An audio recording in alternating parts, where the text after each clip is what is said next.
এবার ইরানকে হুঁশিয়ারি ট্রাম্পের। যুক্তরাষ্ট্রকে আক্রমণ করলে এমন প্রতিশোধ নেব যা আগে কখনো দেখা যায়নি। টানা কয়েকদিন ধরে ইরান এবং ইসরায়েলের হামলা ও পাল্টা হামলায় উত্তপ্ত হয়ে উঠেছে মধ্যপ্রাচ্য। গত 13 জুন ভোরে তেহরান সহ ইরানের বেশ কিছু স্থানে পারমাণবিক ও সামরিক স্থাপনায় বিমান হামলা চালায় ইসরায়েল। এরপর থেকে উত্তেজনা চরমে।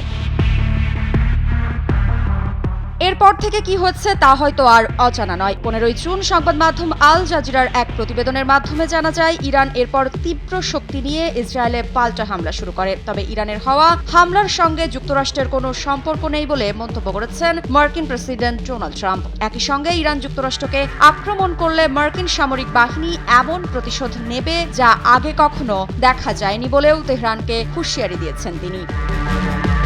সামাজিক যোগাযোগ মাধ্যম ট্রুথ সোশ্যালে এক পোস্টে ট্রাম্প জানান, 14 জুন রাতে ইরানে হামলার ঘটনায় যুক্তরাষ্ট্রের কিছুই করার নেই। স্বাস্থ্যকর অল টাইম হানিকম, সব সময় অল টাইম হেলদি লাইফ। এই প্রসঙ্গে সংবাদ মাধ্যম বিবিসির এক প্রতিবেদন থেকে জানা যায়, ট্রাম্প জানিয়েছেন, ইরান যদি আমাদের উপর যে কোনো ধরনের যে কোনো উপায়ে হামলা করে তাহলে যুক্তরাষ্ট্রের সশস্ত্র বাহিনী এমন তৎপরতা চালাবে যা আগে কখনো দেখা যায়নি। তিনি আরো বলেন, তবে আমরা সহজেই ইরান ও ইসরায়েলের মধ্যে চুক্তি করতে পারি এবং এই রক্তক্ষয়ী সংঘাতের অবসান ঘটাতে পারি। যুক্তরাষ্ট্র এখনও এই সংঘাতে সরাসরি জড়ায়নি, তবে আঞ্চলিক মিত্রদের সঙ্গে ঘনিষ্ঠ যোগাযোগ রাখছে এবং মধ্যপ্রাচ্যে সামরিক প্রস্তুতিও জোরদার করেছে।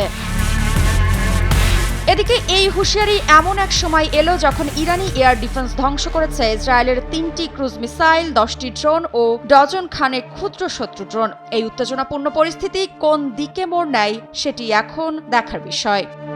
মৃত্তিকা সিনহা বিশ্বাস, নিউজ 24।